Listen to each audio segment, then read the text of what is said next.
still, you did this. Mesdames et messieurs, où que vous nous suivez, je vous souhaite bienvenue dans ce nouvel épisode de Zoomag. Aujourd'hui, nous allons nager dans le monde de la littérature avec un ouvrage que vous allez découvrir tout de suite avec moi. Bonjour monsieur. Bonjour madame. Est-ce que vous pouvez vous présenter s'il vous plaît? Je suis maître Nathan Bandé, avocat après la cour d'appel de Kinshasa-Matete. D'accord. Mais je précise ici que je ne suis pas en qualité d'avocat. Oui. Aujourd'hui, vous êtes là en tant qu'écrivain. En tant qu'écrivain, mais aussi en tant que combattant de la vie professionnelle. C'est parfait. Merci. Alors, est-ce que vous pouvez révéler aux téléspectateurs le titre de votre ouvrage? Mon ouvrage est intitulé « La vie après la fac, une réalité qui brise le rêve ». Ok. La vie après la fac, une réalité qui brise les rêves. Un titre très intriguant. On se demande qu'est-ce que vous avez écrit là-dessus. Alors, premièrement, qu'est-ce qui vous a inspiré à écrire La vie après la fac? Bah écoutez, madame, vous savez, vous allez trouver quand même absurde. D'accord. Parce que si je ne le précise pas ici, la nature et même Dieu risquent de me punir. D'accord. Moi, je n'ai pas vécu une réalité qui brise le rêve. Ok. Parce que j'ai quand même été entouré par des très bonnes personnes que j'ai saluées, de grands mentors pour moi, qui m'ont porté 5 mois avant la fin de mes études, je salue ici l'honorable Simif Kapenda, dont j'ai été son assistant parlementaire, et mon très cher grand frère aussi, l'honorable Passion Kena, qui m'a porté. Donc je n'ai pas vécu cette réalité qui brise le rêve. Mais par contre, Oui, mais si vous n'avez pas vécu ça. voilà, j'y arrive. Ok. Alors, par contre, qu'est-ce qui m'a inspiré à écrire cet ouvrage? C'était un jour, après ma prestation à la cour militaire, je rentre au cabinet, il était 17h, et je vois l'appel d'un ami frère, qui m'a appelé pour me demander est-ce qu'il était possible que je puisse lui venir en aide avec $20. Madame, je n'avais rien aussi sur moi. Ah. Alors, ces paroles m'ont motivé parce qu'il a dit, je cite, « On avait des rêves, Ok. on avait des ambitions, on avait des projets. Mais malheureusement, la réalité de la fac, la réalité post-fac est en train de briser nos rêves. On vient de grandes familles, notamment des familles politiques, et lorsque nos mentors politiques étaient encore vivants, il y avait beaucoup de promesses autour de nous. Mais malheureusement, parce qu'ils ne sont plus là, la réalité nous a rattrapés. Et il a raccroché. Et moi, quand je suis resté, j'avais de larmes aux yeux. Ah, super. J'avais de larmes aux yeux, je me posais plusieurs questions. Je me demandais aussi, est-ce que être avocat, j'en rêvais réellement d'être avocat? Mais après, j'avais une rage, parce qu'un homme ne se met pas à pleurer. Un homme, c'est celui qui affronte. J'avais une rage. J'ai pris ma machine, il était 17h, j'ai pris ma machine et j'ai commencé à coucher tout ce qui me venait en tête. Pourquoi? Parce que je me disais, s'il faut encore aller chez les parents, pleurnicher, écoutez, papa, je n'ai pas, eux qui nous ont portés depuis nos premières années à l'école, ça va encore les inquiéter. Ouais. Est-ce qu'on doit encore, au jour d'aujourd'hui, se confier à des amis qui peuvent se moquer de nous? Dieu, on le fait déjà bien. Alors, qu'est-ce qu'il faut pour dégager ce que j'ai au fond de moi? Je dois coucher mes idées quelque part. Et c'est là où est venue mon idée d'écrire ce livre, Une réalité qui brise le rêve. Oh. J'écrivais tout et n'importe quoi. Et je peux même souligner ici que ce livre, je l'ai fini, bon, pas finir, mais j'ai fini de coucher mes idées en 1 semaine. Ah, c'est une rage quand même, 1 semaine. En 1 seulement. semaine, je ne pouvais pas m'attendre que je pouvais, en fin de compte, décider d'écrire un livre.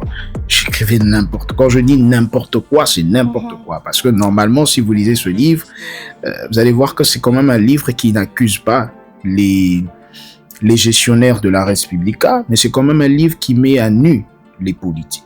C'est un livre qui démontre à suffisance la mauvaise foi de nos dirigeants. Donc, voilà un peu d'où est venue cette inspiration et cette idée d'écrire cet ouvrage. La vie après la fac. Une réalité qui brise le rêve. Qui brise le rêve. Mais qui ne tue pas le rêve. Ah, c'est très important de souligner ça quand même, parce que voilà, je crois qu'avec les morceaux brisés de nos rêves, on peut toujours reconstruire quelque chose. Vous pensez aussi? On peut reconstituer quelque chose. Mais les morceaux brisés peut aussi nous aider à trouver un autre chemin. Par exemple, moi, c'est pas une confidence. D'accord. Je ne rêvais jamais d'être avocat. Oh, alors Jamais. que vous avez fait des études. J'ai fait les études de droit. Pour moi, c'était la politique. Je suis très passionné par la politique. Ok.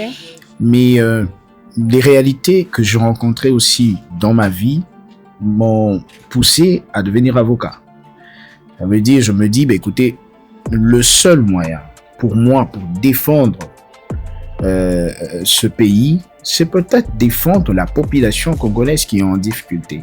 Ok. Je ne dis pas que je suis un avocat qui ne perçoit pas les honoraires ou les vacations. Ça veut dire que n'importe qui peut venir, maître, est-ce que vous pouvez, je peux vous consulter, est-ce que vous pouvez m'aider? Non. Mais je dis, le seul moyen que je trouve pour l'instant, parce que moi, ma vie, c'est la politique, c'est de défendre ceux qui ne savent pas porter leur voix. D'accord. Et alors, La vie après la fac, c'est aussi un ouvrage, en quelque sorte, qui aide les personnes qui ne peuvent pas toujours s'exprimer. Peut-être qu'il y a des gens qui ont vécu la même situation que vous, après la fac, qui ont eu cette rage, mais n'ont pas toujours su comment s'exprimer. Et je pense qu'en lisant ce livre, ils pourront se retrouver. C'est très bien, ça, c'est... Voilà, vous êtes en train de, à votre manière, à votre niveau, vous participez aussi au développement du pays. Alors, La vie après la fac, c'est un titre très intéressant. Avant de vous recevoir, j'ai fait des petites recherches et on se rend compte que pour avoir ce livre, c'est gratuit en ligne. Alors, pourquoi avez-vous choisi de mettre à disposition gratuitement cet ouvrage qui vous a pris quand même le temps d'écrire, d'imprimer, pas d'imprimer, mais quand même de mettre ça en ligne? Pourquoi n'avez-vous pas choisi, comme les autres, de gagner quelque chose là-dessus? Madame, vous savez, je l'ai toujours dit, la meilleure façon de prendre conscience ou la meilleure façon de décider dans ce pays, c'est se révolter. Je ne dis pas se révolter dans le mauvais sens. D'accord. Il y a beaucoup de jeunes qui ont fini les études, Oui. sont dans une situation pire que moi, pire que vous, mais ne savent pas comment s'exprimer. Exactement. Alors, si il y a une stratégie qui est mise en place pour aider ce jeune licencié en droit, en économie, à s'exprimer ou comment je peux dire, à utiliser des armes afin d'atteindre ses objectifs, je ne peux pas accepter de le vendre. Ok. Et moi, je me dis, ce livre, c'est une stratégie. C'est une stratégie. Vous savez, j'ouvre une petite parenthèse. D'accord. Récemment, j'ai rencontré la ministre de la Jeunesse, Ok. Madame Grace Coutinho. Je lui ai présenté les livres. Elle a aimé. C'est qui est sûr, elle a aimé. Mais bon, malheureusement, je ne suis pas encore appelé Ok. au devant du ministère de la Jeunesse pour qu'en fin de compte, nous puissions discuter encore pour ce livre. Mais ce livre, je l'ai toujours dit, le jour où le gouvernement, ou je dirais ici le président de la République, ou même Madame la Première ministre, Madame Judith, prendra le temps de lire ce livre, elle comprendra une nouvelle stratégie et une autre façon de voir pour aider la jeunesse congolaise. Vous savez, madame, je l'ai toujours dit, c'est inconcevable dans un pays comme le nôtre d'avoir un monsieur qui a 50 ans mais s'appelle président de la Ligue de jeunes. Comment vous pouvez le comprendre? Quelqu'un qui a 50 ans mais accepte d'être président de la Ligue de jeunes d'un parti politique. Ok. Je l'ai toujours dit, et je veux encore le préciser ici, que lorsque deux personnes qui ne sont pas intelligentes se retrouvent, on les appelle des idiots. Excusez-moi de le dire ainsi, on les appelle des idiots. Mais lorsqu'un groupe de personnes se mettent d'accord pour chanter pour des politiques, vous savez comment on les appelle? Ben non, je vais découvrir avec vous. Des ligues de jeunes. D'accord. J'ai bien commencé, deux personnes qui se retrouvent, on les appelle des idiots. Mais lorsqu'un groupe de jeunes se réunissent, on les appelle des ligues de jeunes. On change la nomination. Pourquoi? Parce qu'au jour d'aujourd'hui, nous savons que les ligues de jeunes de partis politiques sont mises en place pour soutenir pas des mouvements politiques, pas des idées politiques, mais sont là pour soutenir des hommes. tout en sacrifiant les générations à venir. Et je peux encore le dire ici, madame, il y a deux catégories de jeunes. Il y a ceux-là qui ont le miel avec eux, et il y a nous autres qui devons nous battre pour avoir le miel. Ouais. Malheureusement pour nous, nous ne savons ni l'arbre où nous allons trouver les abeilles.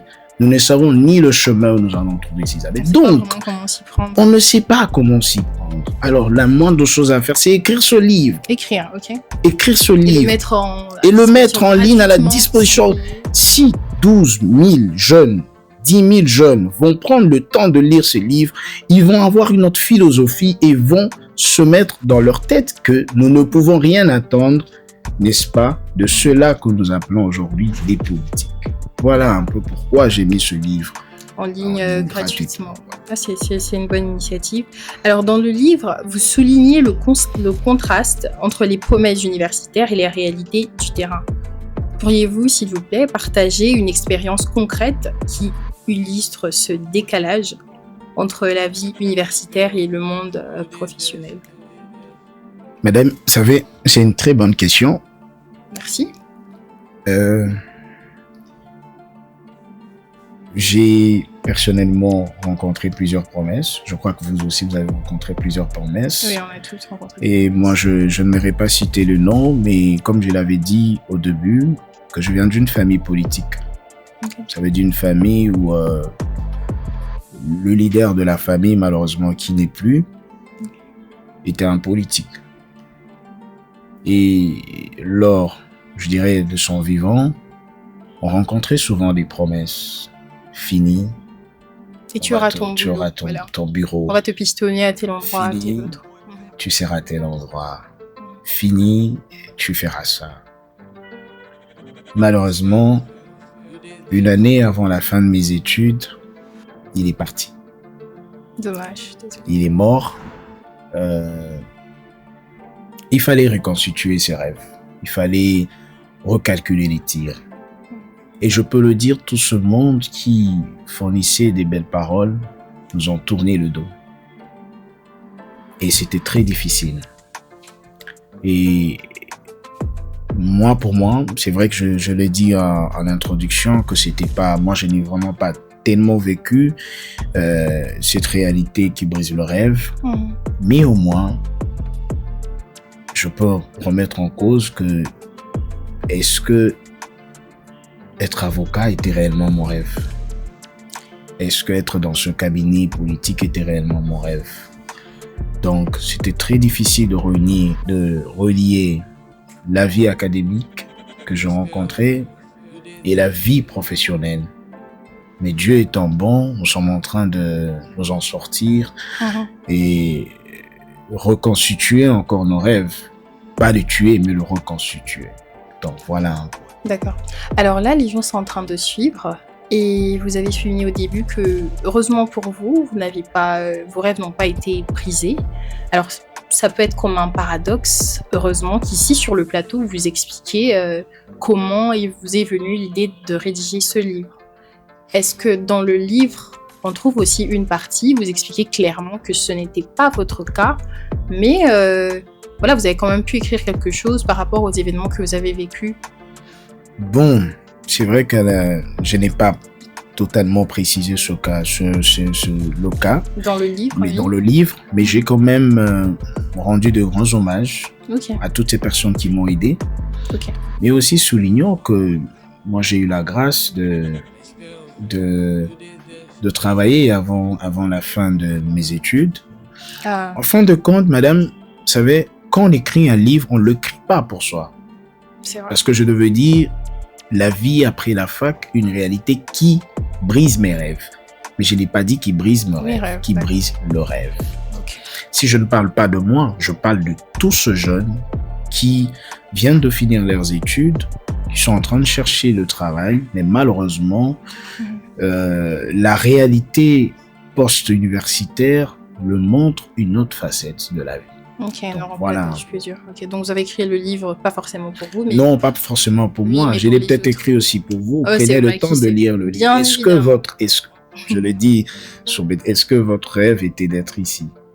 Bon, peut-être. C'est vous qui posez de questions, mais je vous ai quand même posé cette question. Non, on avait tous de grands rêves. Oui. Être ministre, être leader politique, être dans la direction, dans plusieurs sociétés, dans des grandes entreprises de l'État. Mais malheureusement, on est obligé de se soumettre à la réalité de la vie. Bon, voilà. Alors, dans la vie professionnelle ou dans la vie seulement, on reçoit souvent des chocs qui peuvent vraiment soit nous mettre au plus bas. On a le choix, soit on reste là, soit on trouve un moyen, on trouve une issue pour se relever. Alors, dans votre parcours, quel a été le choc professionnel le plus marquant et comment vous avez fait pour surmonter cela? Bon. Bizarre. Professionnel ou universitaire? Juste un choc de la vie comme ça. En tout cas, on reste dans le contexte du livre. Bizarrement, je n'ai pas reçu de choc professionnel jusque-là. Okay, et je ne préfère pas en recevoir. Tant mieux. Hein. Mais même si ça venait, je suis très fort mentalement. Je sais comment m'y prendre. Le seul choc que j'ai reçu dans ma vie, c'est la perte de mon oncle. Okay. Comme je le disais, c'était un grand leader politique sur qui je comptais beaucoup. Ah, c'est vrai. Parce que je me disais, j'étais candidat à président de la faculté à l'université protestante au Congo, dans la faculté de droit. Je me disais suivre et m'inspirer beaucoup, madame. C'était pour moi je sais pas comment le décrire, c'était pas un dieu, bien sûr. Un idole peut-être? Non, pas un idole. Là, c'est l'idolâtrie, c'est pas intéressant devant Dieu. Mais c'était pour moi, en fait, je dirais, il m'inspirait beaucoup. C'était un leader, c'était un père, un papa et tout ce que je pouvais dire ici. Et sa mort est tellement venue brusque que personne ne pouvait s'attendre. Donc c'était ça le plus grand choc. Et je peux même le dire, quelques années après sa mort, aujourd'hui, il y a des moments où ça m'arrive encore de pleurer. Oh. Ouais. Donc c'est le seul choc que j'ai reçu dans ma vie. Mais écoutez, les aléas de la vie, c'est compliqué. On a souvent des petits chocs.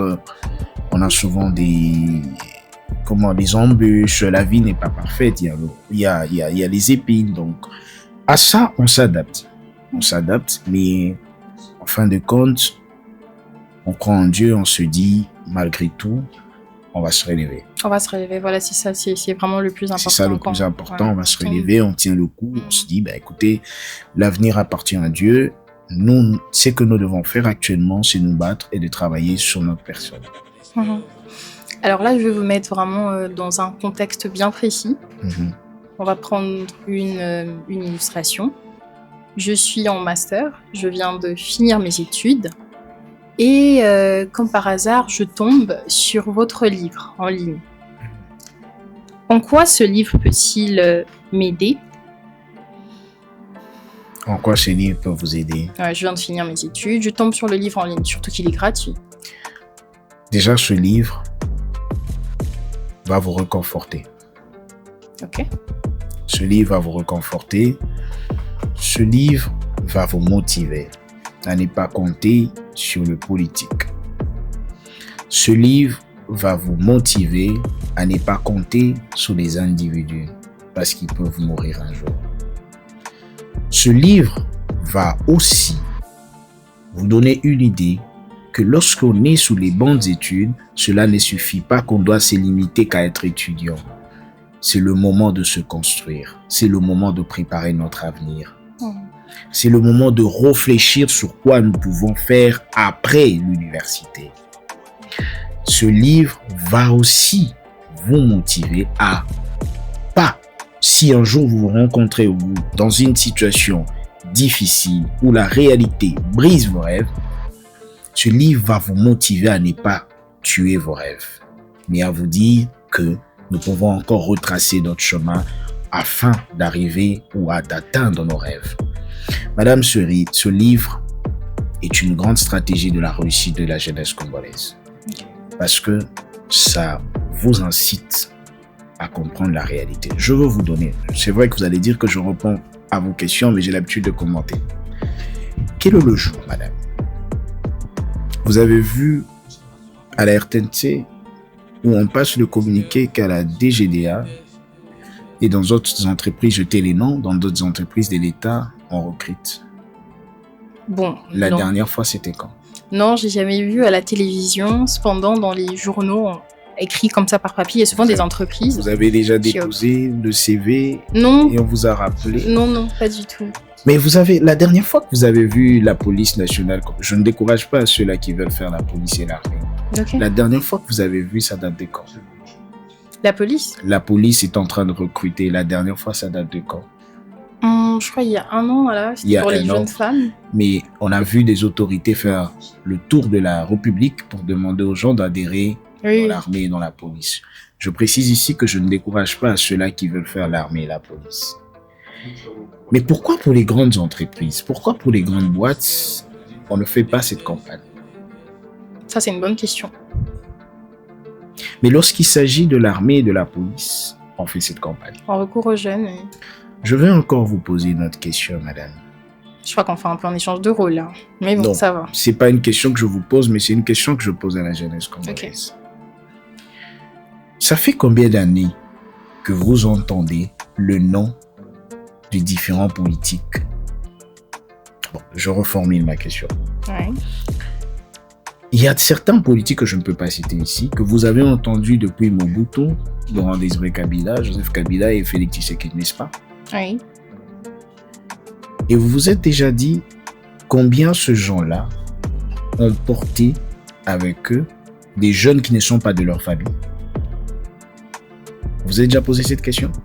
Oui, ça peut arriver, ce sont des questions qu'on se pose. Vous allez comprendre que ces gens sont politiques pour les intérêts de leurs enfants et les intérêts de leur famille, n'est-ce pas? Ok. Alors nous, jeunes Congolais, qui n'ont pas des leaders qui peuvent nous porter, des hommes d'État qui peuvent nous aider, qu'allons-nous faire?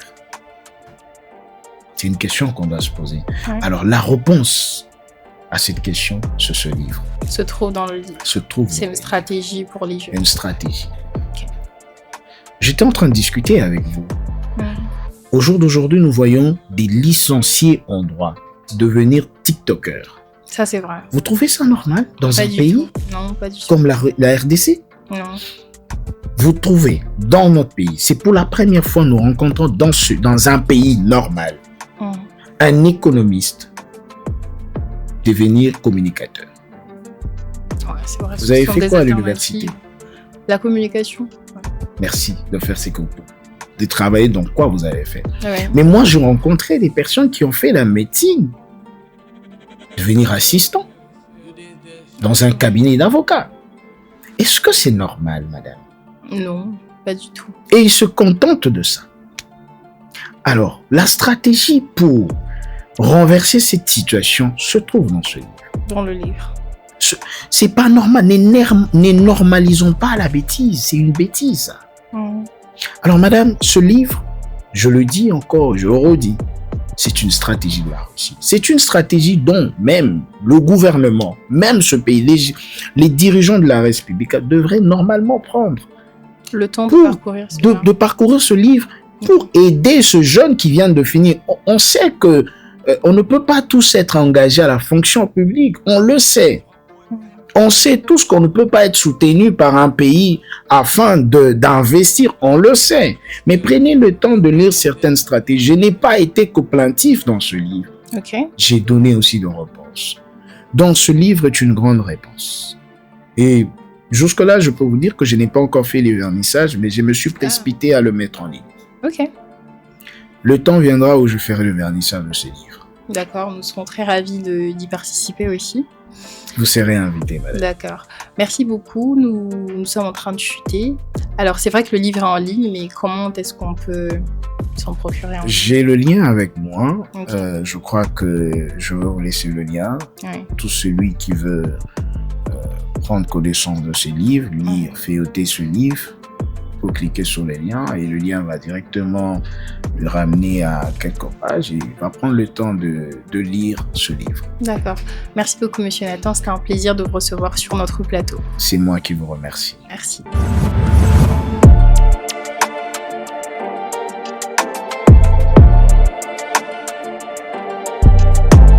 Thickline Holding, Accélérez votre croissance grâce au numérique.